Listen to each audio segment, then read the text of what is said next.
যখন আকাশে শত শত ড্রোন ও ক্ষেপণাস্ত্র ছুটে চলল একদিকে, তখনই গোটা বিশ্ব বুঝে গেল ইতিহাসে এক নতুন অধ্যায়ের সূচনা হলো। এটি কোনো নিয়মিত সীমান্ত সংঘর্ষ নয়, এটি ছিল মধ্যপ্রাচ্যের সবচেয়ে আলোচিত দুটি শক্তির সরাসরি মুখোমুখি সংঘর্ষ, ইরান বনাম ইসরায়েল।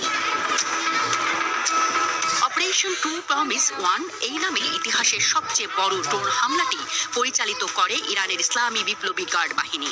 ইরানের পক্ষ থেকে জানানো হয়েছে এটি ছিল ইসরায়েলের বিরুদ্ধে প্রথম সরাসরি সামরিক অভিযান এবং একই সঙ্গে বিশ্বের সবচেয়ে বড় সমন্বিত ড্রোন ও ক্ষেপণাস্ত্র আক্রমণ।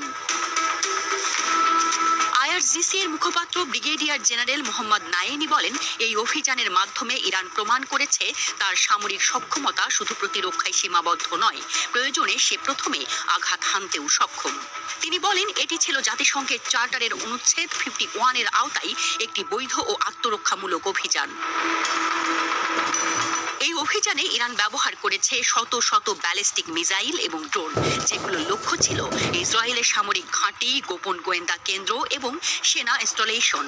এই হামলার মাধ্যমে ইরান প্রমাণ করেছে তার সুনির্দিষ্ট ও নির্ভুল আঘাত হানার সক্ষমতা কতটা ভয়ঙ্কর হতে পারে।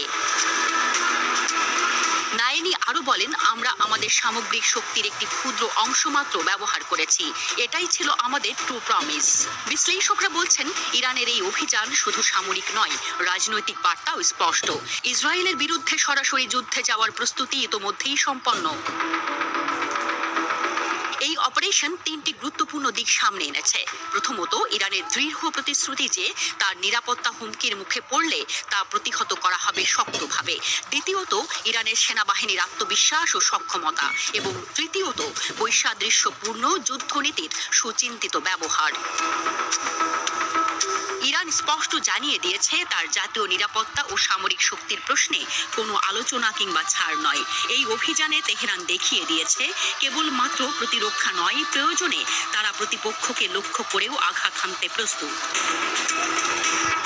বিশ্ব সম্প্রদায়ের প্রতিক্রিয়াও ছিল দোদুল্যমান। কেউ একে যুদ্ধের শুরু বলে ব্যাখ্যা করেছে, কেউ বলেছে ইরানের প্রতিশোধ। তবে একথা অস্বীকার করার উপায় নেই। অপারেশন ট্রু প্রমিস 1 মধ্যপ্রাচ্যের নিরাপত্তা চিত্রে এক যুগান্তকারী পরিবর্তনের সূচনা করেছে।